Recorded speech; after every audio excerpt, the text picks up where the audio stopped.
Good morning, everyone. Second session of the morning. Welcome. This is the Abundantly Crescent session. My name is Carolyn Chow. I'm a lead program manager with the reporting services team. Can you all hear me okay? It sounds a little bit quiet out there. Okay. As I said, I'm a lead program manager with the reporting services team. I'm here visiting from Redmond and very happily, especially with this morning's weather. It's absolutely fantastic outside. I own all of the end-user reporting tools for reporting services, so Report Designer if you use that, Report Builder, and now Project Crescent, which is what we're going to talk about today. How many of you in the room are IT professionals? Raise hands. Okay. Developers? How about any business users? Oh, not a single one. Okay. All right.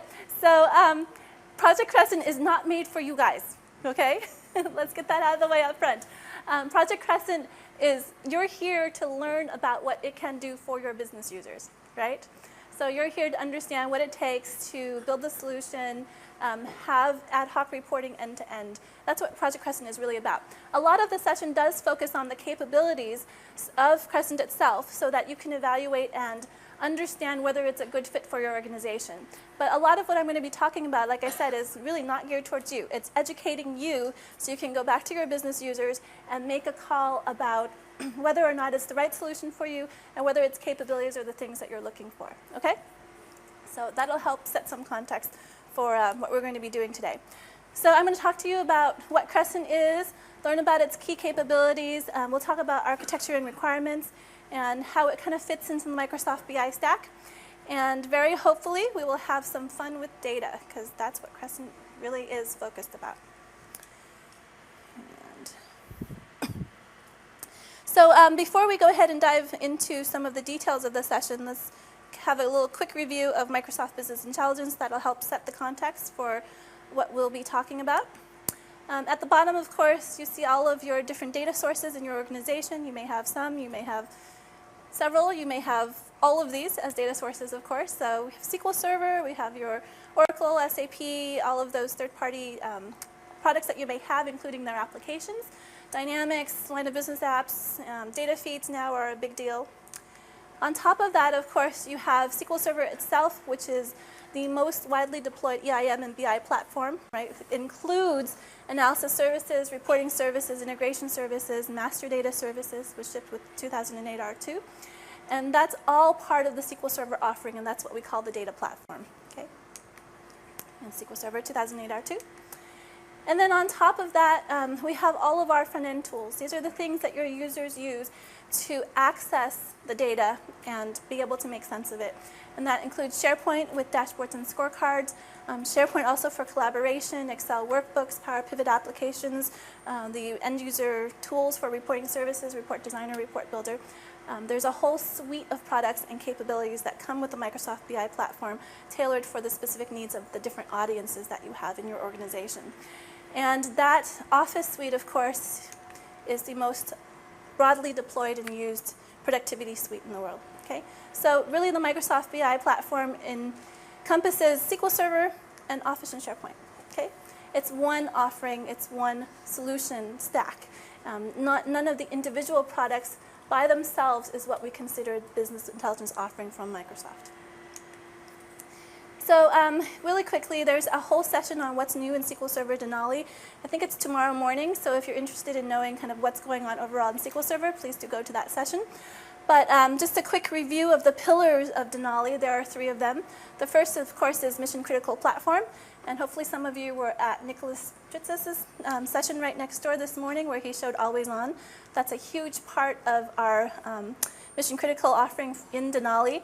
And it's really about increasing the flexibility and the ability to have a solution that's high availability, fails over, and has really easy ways to have that scalability and capability. Also, with SQL Server 2008 R2, we had some great offerings with Parallel Data Warehouse entering the market for us. And we will continue to invest in that area, and that's all around the warehouse scale and performance capabilities. In the middle, we have developer and IT productivity. This is for you guys. realizing the lower cost of administration, of development, getting solutions prototyped and deployed quickly. That's kind of a lot of our focus in terms of the developer tools that we have. And building flexible, innovative applications, of course. Pervasive insight is where we're going to focus most of our time today, and that's where a lot of the BI capabilities come in. Our vision for BI has not changed in the last 15 years, right? It's still about bringing BI to the masses. And with Office and SharePoint, that's a lot of the direction that we're heading in terms of having capabilities out of the box that utilize the familiar paradigms that your users are working with SharePoint and Office, and expanding that capability to give your users the ability to make data and BI a part of their daily activities. It's not a specialized activity. We don't want it to be a specialized activity. We want it to be easy enough and accessible enough to everyone in the organization. Okay? And one more quick thing about that. With SQL Server 2008 R2, we introduced the in-memory analytics, and that was with the VertiPack engine. And the VertiPack engine is a column store engine that allows you to build in-memory indexes or in-memory caches of data. And we're continuing to invest in that, and I'm going to talk about that some more as we continue on in the session. So then finally, specifically for reporting and alerting, we have 3 pillars that we're focusing on, and this is kind of what my group does. There is a session about all 3 of these pillars tomorrow. It's at 1-ish in the afternoon, and I'll be going through these in a little more detail. So if you're interested in knowing specifically, more broadly what's going on in reporting, come to my session tomorrow. So we'll go from the right to the left because we'll end up with Project Crescent in this session. There are 3, like I said, 3 main pillars for reporting services in SQL Server Denali. The first is really enabling SharePoint as a shared service for reporting services. Reporting services has been an application for SharePoint for the last several releases, but there's still been some separation of reporting services as an installation, as a feature of SharePoint that we weren't able to have without this new capability of having reporting services as a true shared service of SharePoint. So that's going to be coming in Denali. That means all of the management tools and all of the management capabilities for reporting services now come directly with SharePoint. You manage it like any other SharePoint application. It's fully integrated. It uses all of SharePoint's capabilities out of the box. There's one catalog, so there's not separate catalog. There's not separate config tools anymore. You get to use PowerShell scripts. You have logging is integrated with SharePoint logging, so you go ahead and do all of that directly in SharePoint, and you manage your reporting services integration directly from SharePoint. So that also gives us a lot of capabilities out of the box for cross-form reporting. We get built-in scale-out for the reporting services applications because we're just taking advantage of SharePoint's out-of-the-box capabilities for scaling out, okay, and load balancing also. So that's SharePoint in a nutshell, and like I said, I'll cover that in more detail tomorrow. In the middle is a new capability called end-user alerting, and this is the ability from any report that you have in your organization. How many of you use reporting services today in your organization? Very nice. Okay. So if you define reports today, you know that, I know for me personally, I receive a ton of reports every day, right? We actually use our product a whole ton internally. We track all of our projects using our reports. So every morning, and we run Scrum, so every morning I come in and I get reports for the progress of the project, each individual Scrum team's progress, what they've done for each individual story, the number of bugs in the system, how close we are in terms of code coverage on the test side. So there's a ton of information going on there. And what happens a lot with pretty much everyone in the organization is you get overwhelmed by that information. So what you really want is the ability to know when exceptions are happening, right? So that's what end-user alerting is all about. It's the ability when you're looking at a report as an end user to be able to configure some very simple rules that allow you to get exceptions in an email when that exception happens, right? So as an end user, if I'm looking at a report that has sales information, for example, I can come in and say, well, send me an email when sales go over 50,000 in this area, okay? And I don't have to go to somebody else or wait on someone to create a rule or create a specific report for that. I'm looking at the report itself. It's got sales on it already. I can use some very simple UI for creating the rule that says, send me an email when the product sales of bikes goes over 50,000, okay? And I'll show that also at the session tomorrow. The other things that we've done in this area are update our, in terms of alerting, of course, those alert rules and all of that capability is managed, again, directly in SharePoint. So you get to use SharePoint to see all of your alerts. As IT folks, you get to manage the alerts directly in SharePoint. You can see them by user, you can see them by report, and you can manage them directly there, just like you would with any other capability of reporting services in SharePoint mode. So in addition to that, we've done some work in order to upgrade our export formats from the 2003 formats to the Office 2007-2010. This is basically getting you the XLSX and DocX formats. They will be on by default, and a lot of folks have been waiting for that. So that's just something that we've promised and are going to deliver on. We're also upgrading our tools to Dev 10. That's not on this slide, but of course, as you move forward with your organization and as Dev 10 gets rolled out, that would be Visual Studio 2010. So you'll be able to go ahead and use bids directly in Dev 10 also, as well as the other BI capabilities from Microsoft. So and finally, on the left-hand side is the Empower End Users pillar for reporting services, and that's where Project Crescent kind of really fits in. And it's about ad hoc reporting. It's about enabling your end users to self-service their own reports so that they don't have to wait and submit requests to you, have you define data, have you create the reports, and have them tell you that that's not exactly what they wanted, right? So this is about giving them the ability to create their own reports in a really easy-to-use way, and that's all driven by a metadata layer, which is the BI semantic model, and I'll talk about that also. So this is a little kind of internal code name for Project Crescent, and it's a little logo. We'll have a real name as soon as marketing decides what it is. So Project Crescent, what is it? It's an interactive data exploration and visual presentation experience. There's not that many words, but they're very important words in there.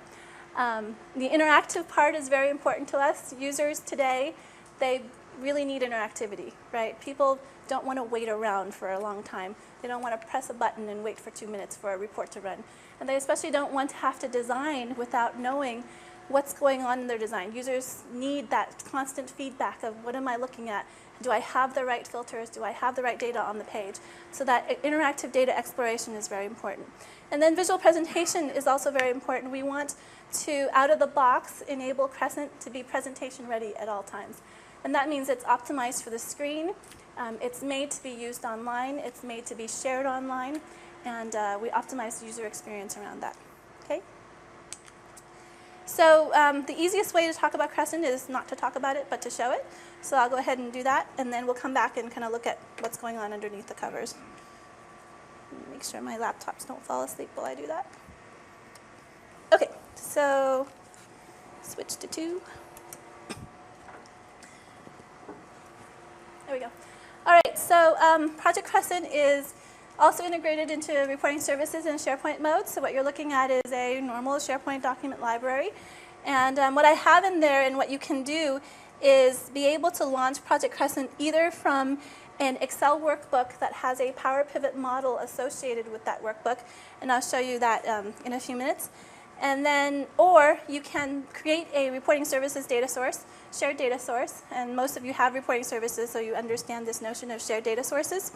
And that can point to, and I'll show it to you, a analysis services server that has the new type of model associated with it, okay? So in the drop-down list, and again, these are not the final marketing names, so bear with me, there will be some changes here. But right now, and everything I'm showing you is CTP3. It's available for download. You can go ahead and use it the way it is. So in CTP3, you'll see Microsoft Business Intelligence Semantic Model shows up on the list. And this is my data source, which is a model that I've published to analysis services. That is a VertiPack model. I'll talk about that too. And basically, I'm creating this shared data source to point to it, and I'll be able to use it there. And you can test it, make sure it works. Okay. So let me go ahead and create a new report. And you'll see that there's a drop-down menu that allows you to create a Crescent report. And when I do that, it'll go ahead and launch Crescent. Crescent is a web Silverlight-based tool. So it is fully thin, and it is a Silverlight application.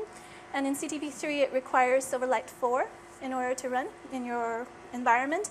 By the time we RTM, it will require Silverlight 5.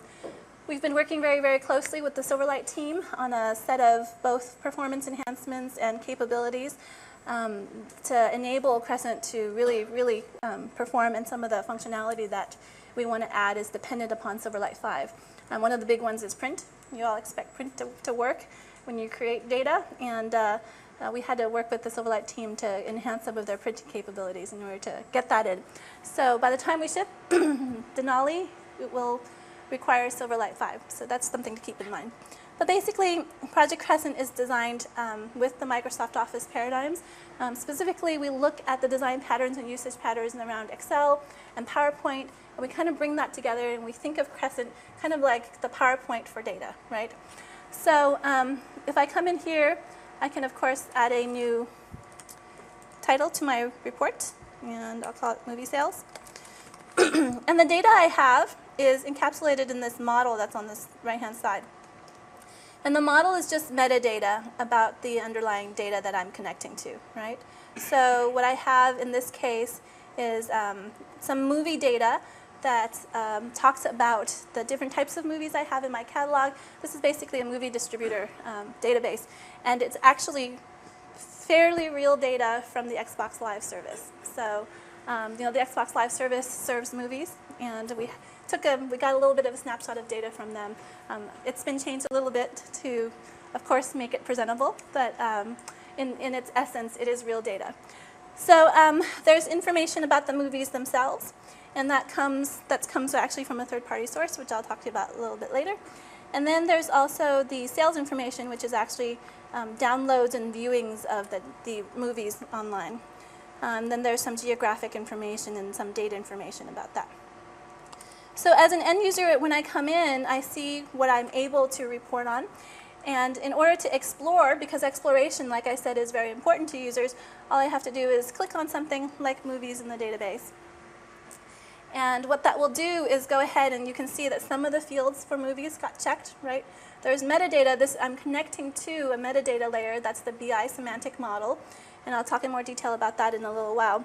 But the BI semantic model allows me to really set some properties in the data that give the user here a really nice experience, right? So one of those nice things is to tag by default the most interesting fields about each of the different types of entities that you may have, whether it's movies or products or regions and salespeople or anything like that.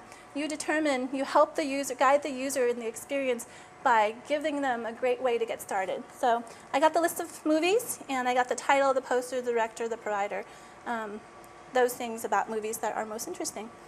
One of the quick things I may want to do is just add a quick filter to take a look at what's in my movies database. And sometimes it doesn't want to resize so well. Let's do that. There we go. All right, so for movies, I may want to come in and, for example, if I grab like a production company, oh, it won't let me drop it. Okay, let's make it a little bit bigger. It's being fussy. All right, let's try that again. That's unusual. Demos, huh? Yeah, I don't think that's going to be it, but let's try that again. Okay, well, it'll come back in a sec. So one of the other things I can do to filter, of course, is I can stick it on the page. And the reason for this, actually, I know exactly what bug this is. And I'll tell you what it is. The reason that it has hit testing problems is actually I'm zoomed out in IE, and we have a little bug where if you aren't at 100%, the hit test areas get a little funky. So it really does work. It's just because I'm presenting at a really low resolution, it has some hit test areas. And you know, as developers, you can kind of understand how that happens, right? So it was working just a sec ago. Okay, so let me go ahead and grab, for example, I can add a slicer and I can go ahead and say, well, I want to look at the Disney movies, and it'll go ahead and limit to that, right? That's some very easy ways to do that. Let's see if we can get, like, for example, duration. It really doesn't want to do that. Okay, well, I'll come back to that. So let's go ahead and delete that and get all the movies. One of the core capabilities around Crescent that we focus on is the ability to transform the data in a single click. So I have this table of movies, and I go through, you can see that there's a ton of movies in my table. And I can come in here and say, well, I want to change the look of that data, and I can change it into this card view. And within a single click, I get a completely different layout of the same data, right? So I haven't changed the data at all. It's still the exact same table. But that means as a user, I don't have to spend a lot of time thinking about where I'm headed in terms of my visualization, right? I can incrementally work up to the visualizations that make the most sense. So for example, if I come in here and I'll grab the rating, and I'll grab sales, and I'll look at the number of downloads. Everything shows up on the page as a little table, so me as a user, I can kind of verify that it's about the right thing. I've selected the things that I intend to select, and then you can see that the visualizations up here light up, and I can transform it into a column chart, for example, or I can transform it into a bar chart or something like that, right? So it's very easy for me as a user. I don't have to think about, well, I really need a bar chart, and I got to stick this field on this axis and that field on axis, and oops, I got it backwards, and it didn't look right, right? Everything lands as a table. You convert it, and we have logic in order to help the user to land the things in the right place, okay? So let's go ahead and grab genre, for example, and we'll grab the revenue numbers for genre, and I'll turn that into a bar chart. So very easily, within about 6 clicks minus the filter problem, I've got a really great report, right? And that was really easy to do. I didn't have to do anything in terms of understanding SQL, understanding the database, understanding what visualization I want to target. I can really just quickly explore. But that's actually not the end of the story, of course. With the BI semantic model underneath the covers, we've generated all these queries. We know exactly what's on the page. We know exactly what the data model says. So we can do things out of the box for free, like interactivity. So if I come in here and I click on rated R movies, you'll see that the list on the left gets filtered by rated R, and the report down here, the chart down here, shows me the contribution of the rated R movies to all the different areas. So that, I didn't have to do anything as a user to get that interactivity, right? That all comes out of the box as I'm just creating the visualizations on the page, and that's all driven by the metadata, the semantic model that's built underneath the covers. So I can go ahead and look at PG-13 movies, for example, and I can see the contribution of that. And surprisingly, I've got a lot of science fiction PG-13 movies. And I can come here and look at comedy and show the reverse kind of trend for up here. So really easily I can get interactivity and I can get visualizations. Some of the other things that we can do, of course, is let's, for example, change that to a scatter chart. And for scatter, I need a couple more fields because I have a couple more axes to fill up. So let me grab revenue. I've got revenue already. I'll grab downloads and number of titles. And you can see it's just kind of filling in as I'm going along. And I can see that my biggest number of downloads and revenue is for comedy movies. And up here, I've got science fiction movies, also big downloads and big revenue. But you can see that the bubble size is smaller because there are not very many titles of science fiction movies in our inventory, but there's a lot of titles of comedy movies, okay? So let's go ahead and add date to that. And I'll grab month. And what that does is it will add a play axis, right, to the report and allow me to play that data over time because there's really nowhere to put dates once I've got all the axes done, right? So if I go ahead and play it, it will show me the trend of that data over time as it's growing, right? And it's because it's Silverlight. Of course, we can do things like zoom in, and I can focus on that particular visualization, okay? So, and also I can click on the bubbles and show the trails of that data over time. And you'll see that the spacing in this case is very important in the data, right? You can see that Comedy movies are growing very steadily. The bubbles are very close together. But the science fiction movies are spaced very heavily apart because there's a whole bunch of bubbles clustered right here, right? So the growth of that data only happened very, very recently, right? So I can go ahead and move back in time to any particular area, and I can continue to play from there. And you can see right at the end of 2009 is kind of where science fiction started growing really fast, right? And if I click on that particular line for science fiction and pop it back in, you'll see that even though I was popped out, when I pop it back in, it retains the context of the interactivity that I did on the rest of the page. So you can see the contribution here, and you can see the list of movies got filtered, and of course, this is when Avatar came out on the service, right? So it drove all of the downloads pretty much on the Xbox service at the end of 2009, beginning of 2010. So it's really easy insight to get just by exploring the data. Another great thing that we do, because we optimize for presentation, is, and I'll show you that for a sec. So there's this design mode that I've been showing you. This is where the user who authors the report interacts with the application, okay? When a user comes in and looks at that report in SharePoint once it's saved, they actually come in on this preview mode, right? And the preview mode doesn't have the ribbon and it doesn't have the field explorer. It just allows them to look at the report and to interact with the report. There's also this full screen mode, and this is Silverlight full screen. Those of you who have worked with Silverlight know what it is. And that also allows you to have really great interactivity. So I can, still play. I can still do the interactivity, but that means that I can actually take a report that I've worked on, walk into a meeting, project it, just like I would a PowerPoint slide, and actually present the data. Walk someone through the process that I use with interactivity for how I got the insight that I got, right? So I could say, well, I was really looking at playing this data over time, and I clicked on science fiction, and hey, look, Avatar's driving all the sales. And I can really walk someone through that in the middle of a meeting and just present it without having to copy and paste and put it in something else or something like that, okay?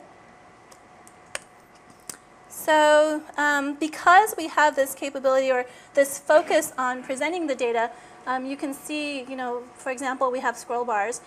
And we want to create some new visualizations that help users navigate a lot of data at once. So one of the concepts that we introduce is this notion of tiles. And tiles is basically, like I said, it's just a data navigator. Right now I have it working with pictures, but of course you could put text up there, right? So if you have different divisions, sales divisions or something, you could have east, west, north, and south, and that'll allow your users to navigate amongst those. But what it does is it creates a little container, and that little container gives you space to focus on whatever it is that that tile is by, right? So in this case, the tile is by movie, and if I come in and I say I want to grab the region, and I'll grab the region name, and then number of downloads and revenue for that particular region.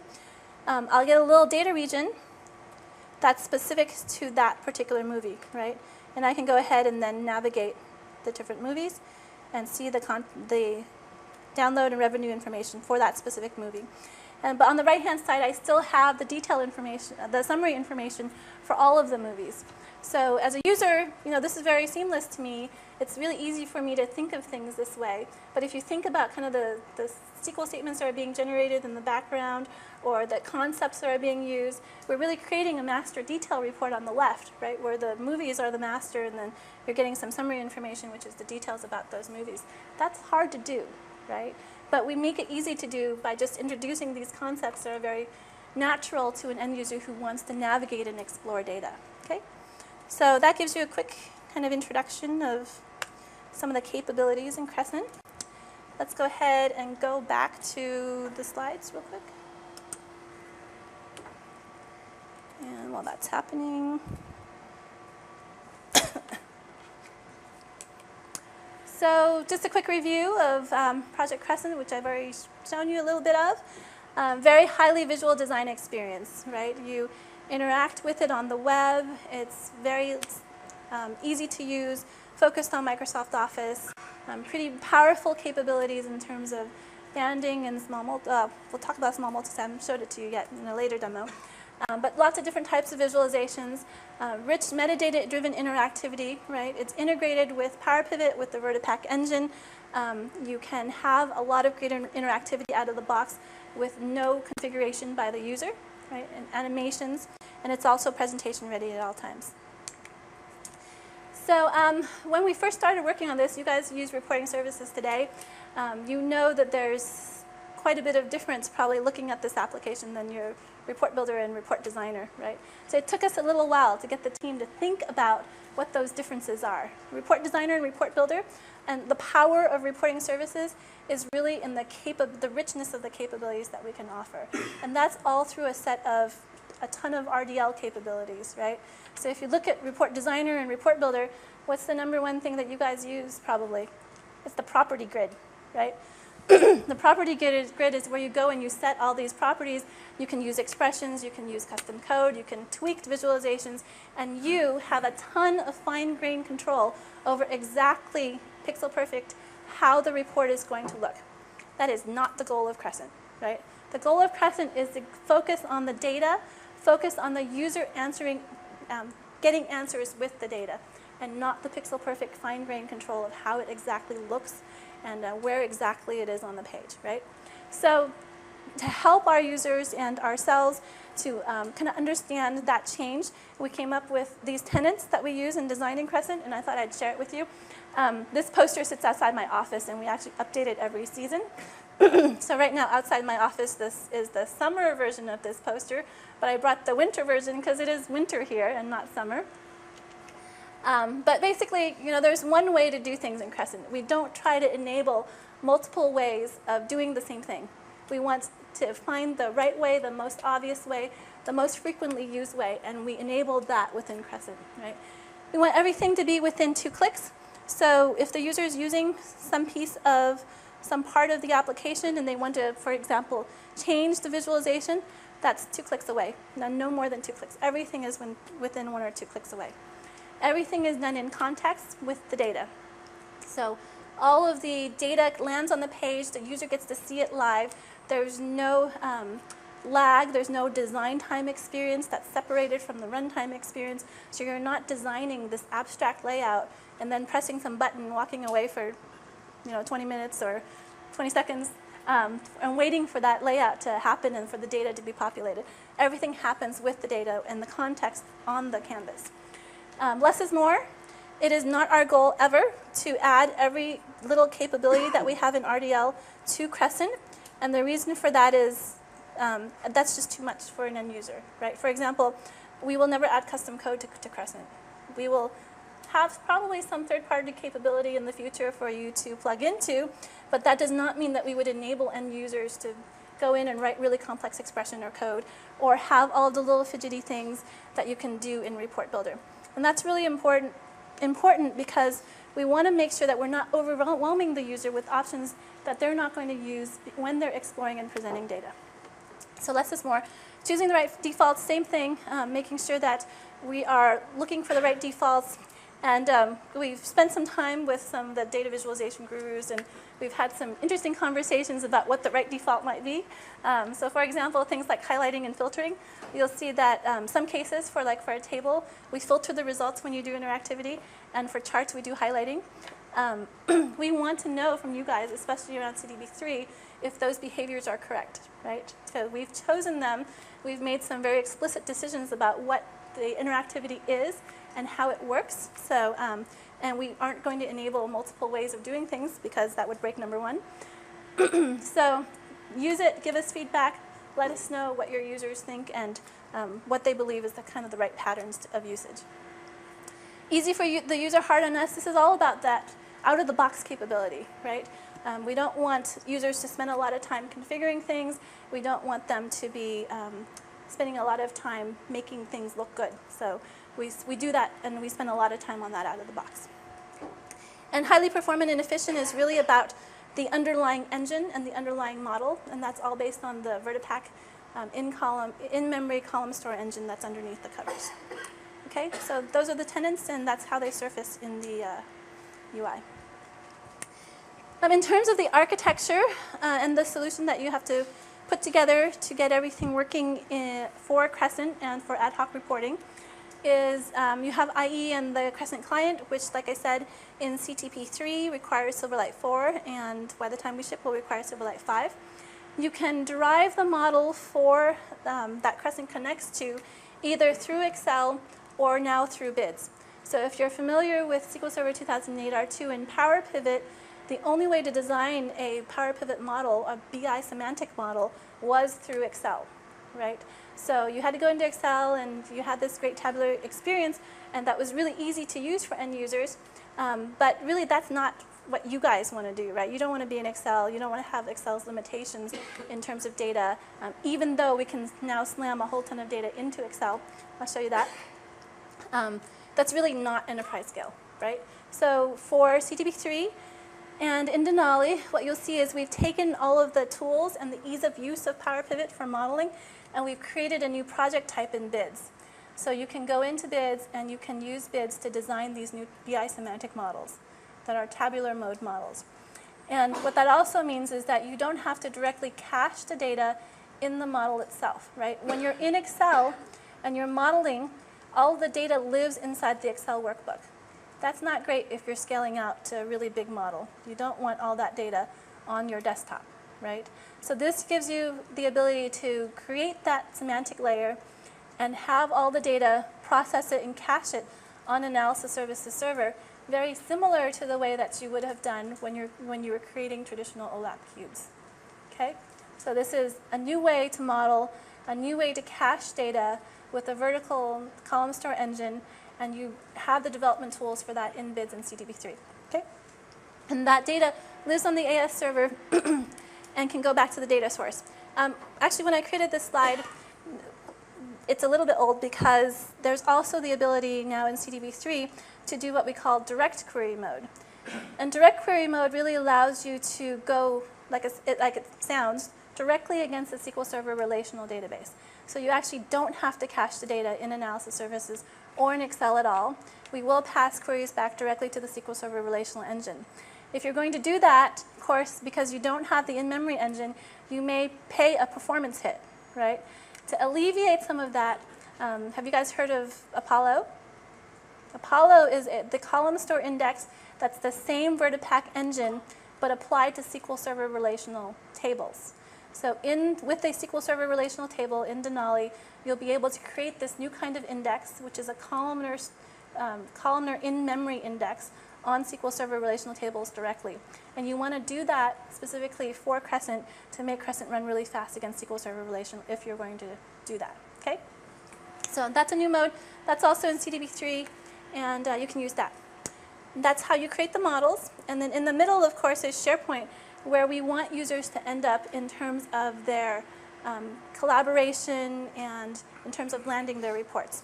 So to get it all up and running, you need to have your SharePoint install, and you need the backend, the app server. Usually there's a separation between the backend app server and the front end servers. On the backend, you have the RS shared service. You also have the Power Pivot service. That is also a shared service of SharePoint in Denali. And you have analysis services and reporting services both in integrated mode. On the web front end, you install the Power Pivot web service, and you install the SSRS add-in for SharePoint. And those go on the web front end, just like they did in the past. Okay? So that's kind of how the overall solution looks. And I've talked a little bit about this, but let's talk a little more detail about the vertical column store indexes and the new model type. So the new BI semantic model has a ton of flexibility. It encompasses, there's this new term that we're introducing, the BI semantic model, encompasses what used to be UDM and what is also the Power Pivot model. And we're going to bring that together into a single BI semantic model. There's some work that we're going to have to do, obviously, after Denali to really make it seamless, because we're not going to be able to finish it all in the Denali timeframe. But the goal is to have a single model with two ways of doing modeling. You can either model multidimensionally, or you can model in kind of more relational and tabular mode. Okay? You can cache data, or you can pass it through. With traditional analysis services cubes, the same thing applies, right? You can have OLAP or MOLAP, or you can have ROLAP MOLAP caches all the data on the server. ROLAP passes the queries back through to SQL Server Relational. The tabular model, the tabular part of the model, has the exact same concepts with the VertiPack engine or the direct query mode. So there's a lot of flexibility of that. And your users can have their choice of front-end tools, right? Excel will work with the new tabular model. Report Builder will work with the new tabular model. Report Designer works with the new tabular model. There are some little quirks about them because, and Crescent works. But basically, the existing tools work because the new tabular model understands MDX in addition to the new language, which is DAX. Right? So all your existing tools, Excel and Report Designer and Report Builder, will be able to connect to the new tabular model as well as UDM, and they just pass MDX, and that gets executed on the server for the new tabular models also. Crescent doesn't work that way. It isn't yet able to connect to a UDM, right? Because Crescent only speaks the new language, which is DAX. But we have committed to making that work. That's the part that isn't going to make Denali. It will be sometime after Denali, probably. And we're still trying to figure out exactly how long it's going to take for that to get there. So richness, of course. You get the rich modeling capabilities. There's a ton of business logic you can do, a ton of fine-grained security, and we'll talk a little bit more about that also. And of course, also scalability. So you have in-memory. There's really highly compressed data. We find that with the in-memory engine, about a 10-to-1 compression ratio for the data. So it's very performant, it scales very well, from the smallest models in Excel to the largest enterprise models, and improves SharePoint configuration and performance also for scalability. So a little, what I kind of try to describe in words is in this picture. You have your front-end tools on the top, you have your data sources on the bottom, and you have this BI semantic model in the middle, right? And the model really has kind of three different layers. There's the data access layer on the bottom, and on the data access layer, and then on the right-hand side right here, you can see there are the two ways to do the modeling. There's the multidimensional way and the tabular way. If you're going the multidimensional way, the data access is either through ROLAP or MOLAP, and the business logic and the queries are generated using MDX, right? And that's, the data model is multidimensional, which means it used to be what is used to be called UDM. On the tabular side, for data access, you have the VertiPack engine, or you have the direct query mode, which I talked about. The new expression language and business logic for the tabular model is DAX. And I believe there's also a session on Power Pivot modeling, which is good. That's kind of the session you guys need to go to, right? It's not the end user tool session. This just gives you what your end users will use. But for you guys, you're going to be the ones creating the models that enable your users to have this functionality. So you gotta go and learn that modeling capability. Fortunately, DAX is very much like Excel. So any expressions that you're using and writing in DAX look very much like Excel formulas. So the learning curve is a lot less steep, and it should be very familiar, especially if you are familiar with just tables and columns in SQL Server. Okay. So next slide. Let's go ahead and take a look at that real quick. And I'm not gonna spend a lot of time on VertiPack just because that's not the focus of this session. But I do because a lot of times questions come up. What does it look like, and what does it really mean? And so let me just give you a quick overview.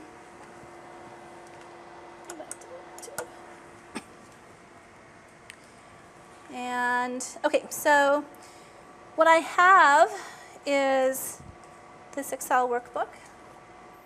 Right, and this Excel workbook just basically has pivot tables and pivot charts and slicers. These are all available, were all available with SQL Server 2008 R2, right? And what this is connected to is this Power Pivot model.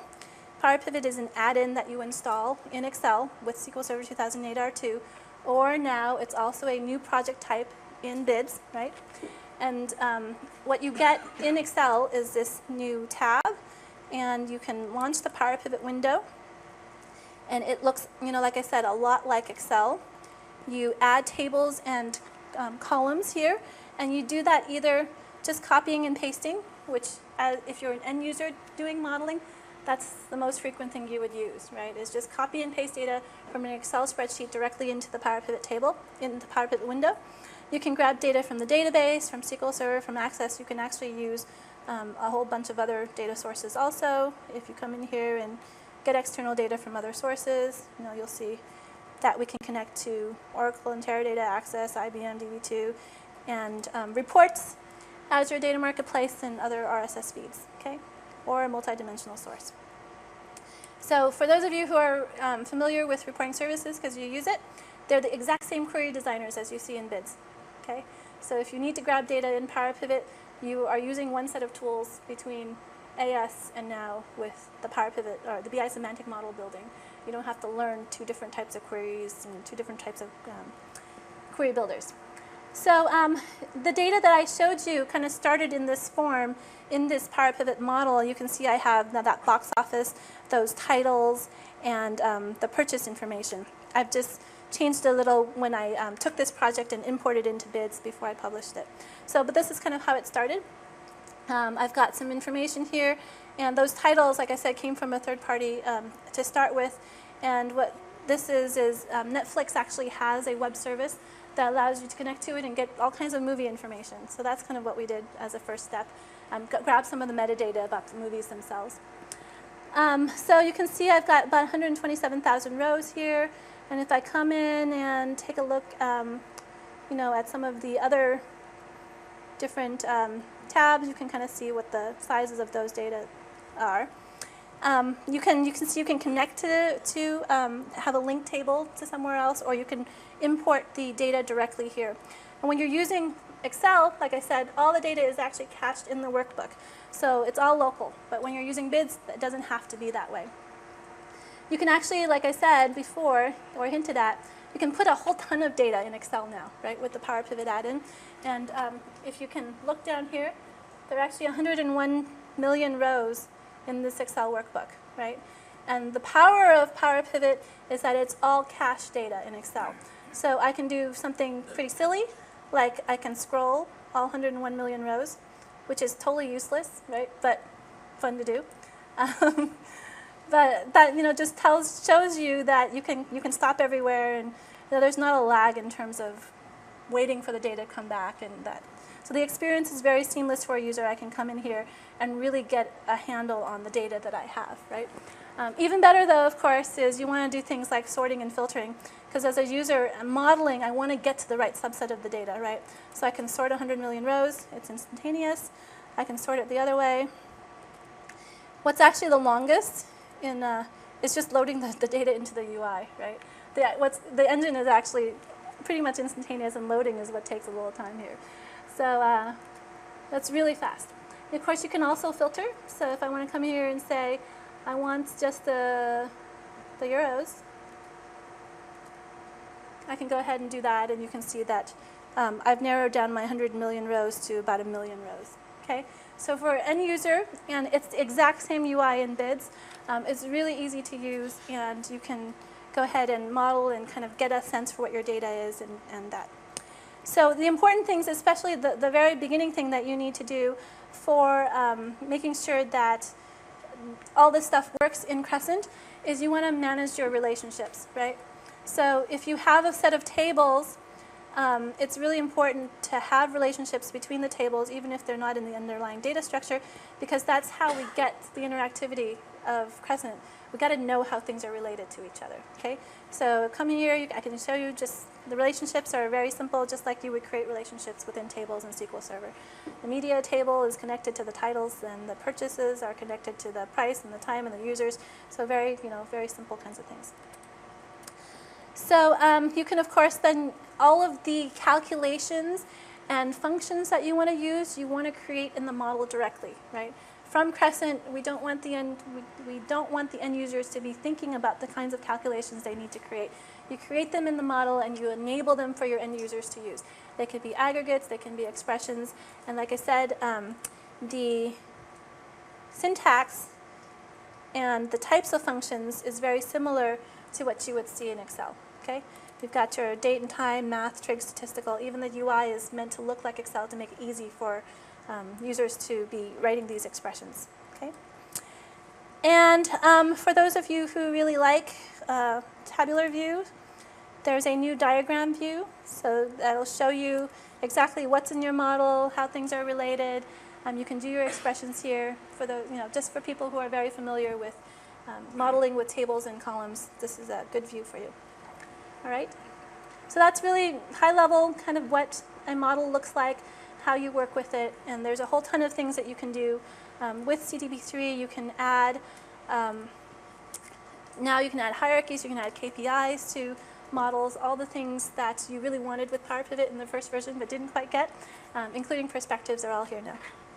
Okay. And once you have the model, that model can be surfaced either in Excel or it can be surfaced in Crescent, okay, or BIDS or Report Builder too. All right, so let's take a look a little bit more at some of the other capabilities of Crescent that I haven't shown you yet. Let me go switch to 3.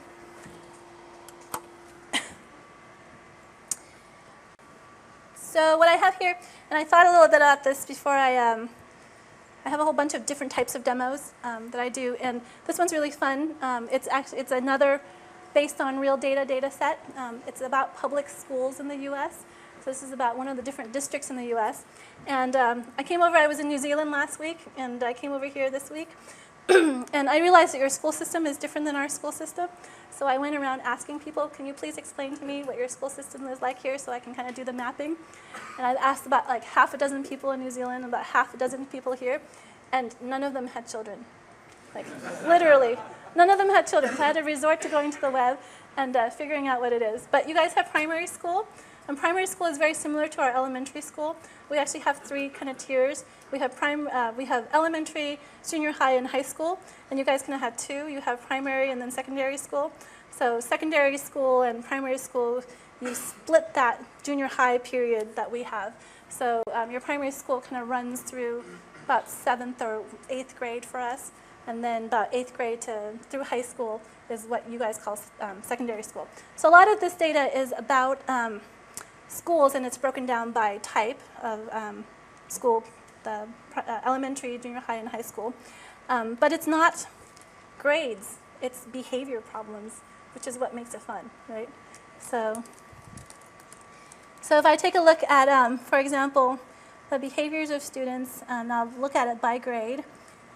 Let's go ahead and grab grade level. The grade name is basically 0 through 12 are the important ones. And then there's a whole bunch of miscellaneous stuff that's very specific to this particular district that they use. And there are basically absence information and behavior information. So let's look at count of absences first. And turn that into a line. Okay, and of course I can copy paste, so I can save too, but I can copy and paste here. Oops, except I didn't want to paste the title. I wanted to Control-C and Control-V that particular chart. And in the second one, I will look at the behavior problems. So let's grab behaviors. And there's a count of behaviors here. And this area at the bottom that I didn't show you really before is where you actually go and control the fields that are being shown on any of the visualizations. So if you don't like where we populate it by default, you can move them around. And that's the field lists and the drop areas here. Okay. So you can actually see that the absence information and the behavior information is kind of different looking, right? So the absence information is a very nice kind of bell curve, and the behavior information kind of skews and peaks. So you don't get really bad kids when they're too young, right? So let's look at that by gender, because that's also really fun. So I've got students, and let's grab gender. And you can see that the absences for males and females are almost identical. There's really no difference in the absence information, right? So let's look at that by the behaviors information. Do you expect there's going to be a difference between boys and girls? Yeah. I'll give it a sec. This data set is actually pretty big. It takes a little minute to run. So while it's doing that, let's just leave it for a sec. Let's also start looking at where these behaviors happen. So I can grab like the behavior location type and the location ID. So you can see at the top, one of the things that we make sure we do is we synchronize the colors across different charts, right? Something in RS that's hard to do if you've used Bids and Report Builder. Lots of people complain about it. We'll fix it. But we fixed it in Crescent. Females are blue and males are red in this case. And you can see that the count of behaviors is very male-oriented, right? Boys get in trouble a lot more than women do, or girls do. And you can see kind of the curve is actually very similar, though, for that. So one of the other things, let's also do one more. Let's copy and paste that one down there. And not only is there behavior information generally, but there's also this flag in the data that tells us if the behavior was violent. So instead of just looking at behaviors, let's look at the count of violence. So let's take a look at that. And that's actually going to come up in a sec. So also there's these locations you can see. It was really funny because I spent some time with the consortium of public school folks in Washington State, which is where I live. And they said, yeah, you know, we have the exact same categorizations for where the locations are. And you can see, you know, where the behaviors happen in the auditorium, on the bus, in the cafeteria, in the classroom, in the gym. And then you put in the count of behaviors there.